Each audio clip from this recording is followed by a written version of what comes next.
Assalamualaikum warahmatullahi wabarakatuh. Apa kabar hari ini? Ya, semoga semua dalam keadaan sehat walafiat dan diberikan kesehatan oleh Allah Subhanahu wa taala. Alhamdulillah, pada hari ini kita masih bisa belajar bersama dan memasuki materi tema ke-7. Namun sebelum pembelajaran dimulai, terlebih dahulu kita berdoa bersama sesuai dengan agama dan kepercayaan masing-masing. Bismillahirrahmanirrahim. Rabbi sidni ilman warzuqni fahman. Ya, jadi materinya itu sudah memasuki tema 7, peristiwa dalam kehidupan. Subtema 1, peristiwa kebangsaan masa penjajahan. Jadi diperhatikan ini bukunya. Namun sebelum memasuki materi pembelajaran 1, terlebih dahulu melihat jadi tujuan pembelajarannya yang harus kalian dengan membaca teks tentang peristiwa kedatangan bangsa Barat Indonesia ini. Siswa dapat mengidentifikasi latar belakang kedatangan bangsa-bangsa Eropa di Indonesia secara benar. Dengan membuat peta pikiran, siswa dapat menjelaskan peristiwa kedatangan bangsa-bangsa Eropa di Indonesia dengan menggunakan kosakata baku secara tepat. Dengan membaca teks, siswa dapat menjelaskan tentang sifat-sifat benda padat, cair, dan gas. Dengan berdiskusi tentang ulasan teks, siswa dapat menjelaskan isi dan informasi sebuah teks secara tepat. Dengan melakukan percobaan, siswa dapat menunjukkan perbedaan sifat wujud benda padat, cair, dan gas. Iya, jadi sudah memasuki pembelajaran 1. Ini adalah gambar buah cengkeh sebelum dikeringkan dan gambar cengkeh setelah dikeringkan. Rempah-rempah begitu melimpah di bumi Indonesia. Melimpahnya rempah-rempah dapat meningkatkan kesejahteraan masyarakat Indonesia. Namun rempah-rempah yang begitu melimpah juga membuat bangsa-bangsa di Eropa berusaha untuk menguasai perdagangan. Mengapa bangsa Indonesia berhasrat memonopoli perdagangan rempah-rempah? Ya, jadi jawabannya karena harga jual rempah-rempah di Eropa pada waktu itu sangat tinggi.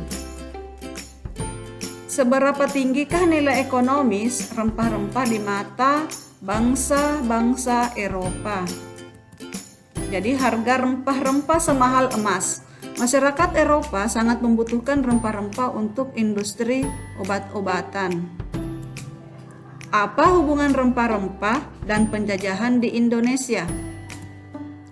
Jatuhnya Konstantinopel ke tangan bangsa Turki pada tahun 1453 menyebabkan bangsa Eropa mengalami kesulitan mendapatkan rempah-rempah. Oleh karena itu, mereka berusaha mencari sendiri daerah penghasil rempah-rempah dengan melakukan penjelajahan-penjelajahan samudra dan penjajahan terhadap negara-negara yang kaya rempah-rempah. Nah, inilah yang menjadi latar belakang salah satunya bangsa-bangsa Eropa datang ke Indonesia. Nah, salah satu peristiwa tidak menyenangkan yang dialami oleh bangsa Indonesia adalah penjajahan yang berlangsung cukup lama. Nah, ingat ya, ini adalah gambar cengkeh. Tahukah kamu hubungan antara cengkeh dan penjajahan yang dialami oleh bangsa kita? Cengkeh memiliki banyak manfaat. Sebagai bumbu masak, cengkeh digunakan dalam bentuk bunga utuh atau dalam bentuk bubuk. Cengkeh juga dimanfaatkan oleh bangsa Cina dan Jepang sebagai dupa. Selain itu, minyak cengkeh digunakan sebagai aroma terapi dan obat sakit gigi. Pohon cengkeh banyak manfaatnya sehingga menjadikannya bernilai ekonomis tinggi. Oleh karena itulah, cengkeh merupakan salah satu bahan rempah-rempah yang menjadi buruan bangsa-bangsa Eropa. Hal itu memicu terjadinya penjajahan di Indonesia. Bangsa kita mengalami penjajahan cukup lama. Selama masa penjajahan, bangsa kita mengalami penderitaan akibat adanya penindasan. Apa sebenarnya yang melatar belakangi bangsa-bangsa Eropa tersebut datang ke Indonesia dan akhirnya menjajah bangsa Indonesia? Nah, peristiwa kedatangan bangsa Barat. Mulai akhir abad 15, bangsa Eropa berusaha melakukan penjelajahan samudra. Bangsa Eropa yang pernah melakukan penjelajahan dan penjajahan di Indonesia dimulai oleh bangsa Portugis. Kapal pertama kali mendarat di Malaka pada tahun 1511. Berikutnya ialah bangsa Spanyol yang mendarat di Tidore, Maluku pada tahun 1521. Kemudian disusul oleh bangsa Inggris dan Belanda. Kapal-kapal Belanda pertama kali mendarat di Pelabuhan Banten pada tahun 1596. Faktor-faktor pendorong penjelajahan samudra antara lain sebagai berikut. 1. Adanya keinginan mencari kekayaan atau goal. Kekayaan yang mereka cari terutama adalah rempah-rempah. Sekitar abad 15 di Eropa, harga rempah-rempah sangat mahal.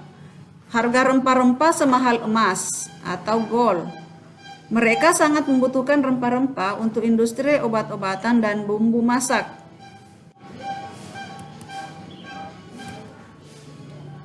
2. Adanya keinginan menyebarkan agama atau gospel. Selain mencari kekayaan dan tanah jajahan, bangsa Eropa juga membawa misi khusus. Misi khusus tersebut adalah menyebarkan agama kepada penduduk daerah yang dikuasainya. Tugas mereka ini dianggap sebagai tugas suci yang harus dilaksanakan ke seluruh dunia dan dipelopori oleh bangsa Portugis. 3. Adanya keinginan mencari kejayaan atau glory. Di Eropa ada suatu anggapan bahwa apabila suatu negara mempunyai banyak tanah jajahan, negara tersebut termasuk negara yang jaya atau glory.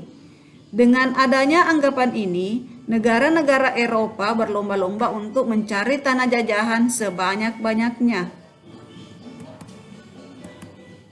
4. Perkembangan ilmu pengetahuan dan teknologi. Ilmu pengetahuan dan teknologi berkembang pesat. Contohnya seperti berikut. 1. Dikembangkannya teknik pembuatan kapal yang dapat digunakan untuk mengarungi samudra luas. 2. Ditemukannya mesiu untuk persenjataan. Senjata dapat digunakan untuk melindungi pelayaran dari ancaman bajak laut dan sebagainya. 3. Ditemukannya kompas. Kompas digunakan sebagai penunjuk arah sehingga para penjelajah tidak lagi bergantung pada kebiasaan alam. Untuk menentukan arah, biasanya mereka berpedoman pada bintang, sehingga jika angkasa tertutup awan, mereka tidak dapat meneruskan pelayarannya. Dengan kompas, mereka bebas berlayar ke arah manapun tanpa gangguan, baik siang maupun malam. Nah, berdasarkan bacaan tadi, kita bisa menjawab pertanyaan. Yang pertama, kedatangan bangsa Barat ya judulnya.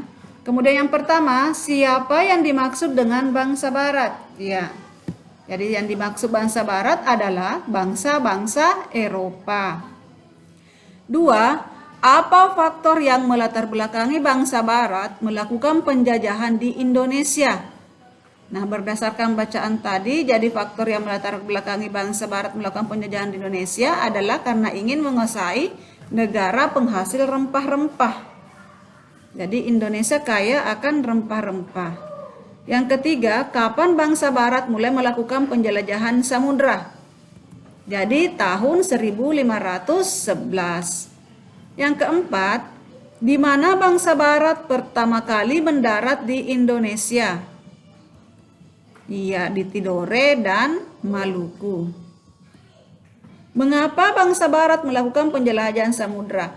Jadi ada 4 alasan bangsa Barat melakukan penjelajahan samudra. Jadi yang pertama, mencari kekayaan atau goal. Yang kedua, menyebarkan agama atau gospel. Yang ketiga, mencari kejayaan atau glory. Yang keempat, perkembangan iptek. Jadi, nomor 6, bagaimana kondisi rakyat yang mengalami penjajahan. Jadi kalian bisa membayangkan bagaimana kondisi rakyat yang dijajah. Iya, jelas menderita ya. Nah, sekarang kita berandai-andai.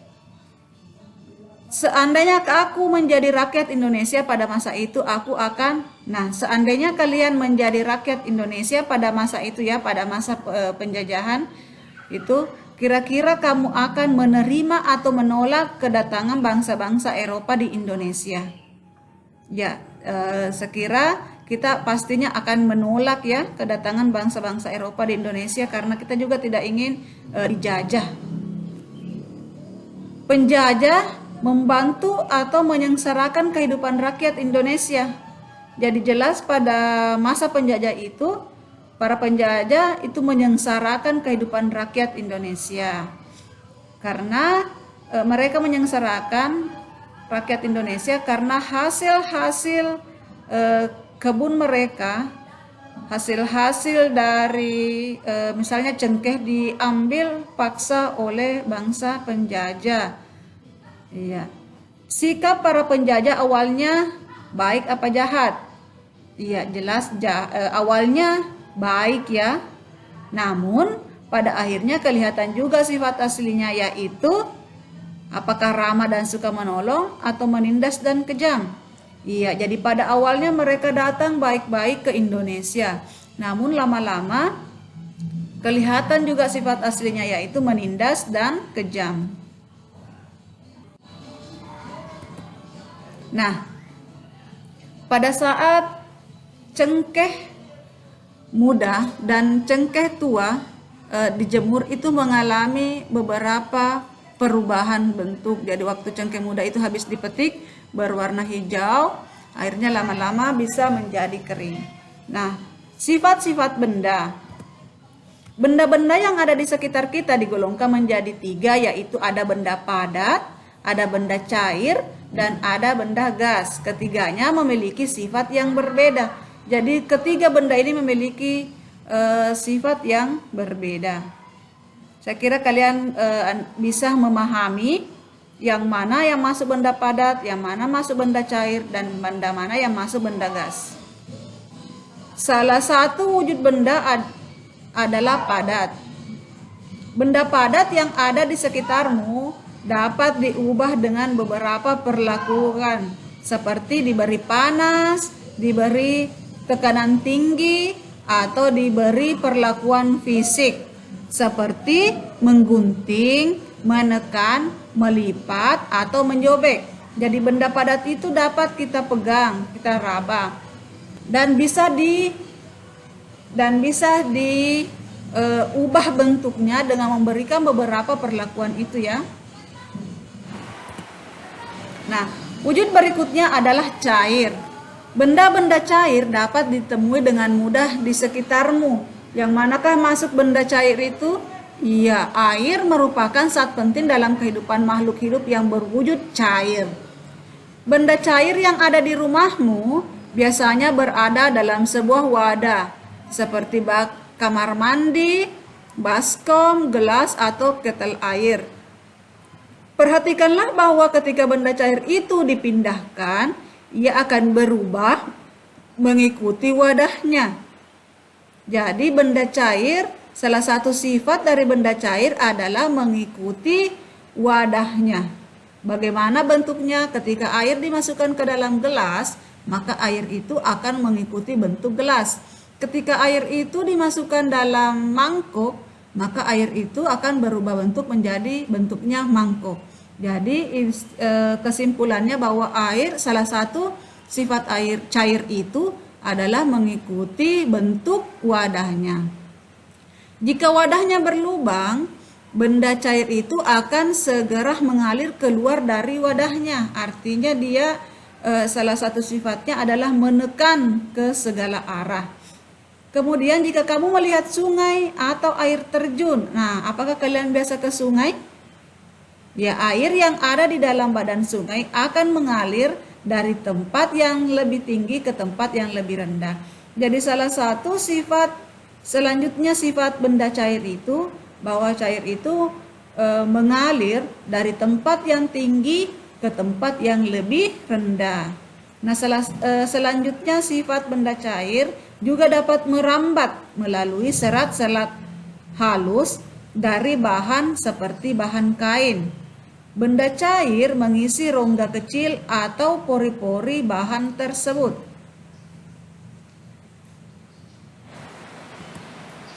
Wujud benda yang lain adalah gas. Nah, pertanyaannya, apakah kamu pernah melihat wujud dari benda gas itu? Yang manakah yang dimaksud dengan gas, benda gas? Manusia dapat memasukkan dan mengeluarkan gas dari dalam tubuhnya pada saat bernafas. Jadi pada saat kita bernafas itu manusia menghirup gas oksigen. Jadi pada saat menarik nafas yang dihirup adalah oksigen dan mengeluarkan gas karbon dioksida. Artinya pada saat kita mengeluarkan nafas melalui hidung, ya, jadi melalui hidung, maka nafas yang dikeluarkan itu namanya gas karbon dioksida. Dengan cara meniup, kamu dapat membuat sebuah balon mengembang. Dengan meniup, kamu juga dapat menggerakkan selembar kertas di tanganmu. Kamu dapat mencium bau nafasmu sendiri. Kamu dapat mencium bau lainnya yang berupa gas.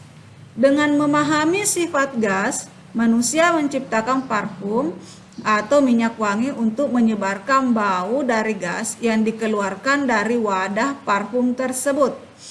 Namun, apakah kamu dapat melihat wujud gas dengan mata telanjang? Artinya tanpa menggunakan alat. Dapatkah kamu mengubah bentuknya? Jadi apakah kamu bisa mengubah bentuk dari benda gas tersebut? Demikianlah materi kita pada hari ini. Semoga penjelasannya dapat dipahami dengan baik. Ingat untuk tetap menjaga kesehatan, jaga jarak dan gunakan masker jika keluar. Ingat, rajin-rajinlah menjaga kebersihan. Cuci tangan dengan menggunakan sabun. Tetap semangat belajar dari rumah. Assalamualaikum warahmatullahi wabarakatuh.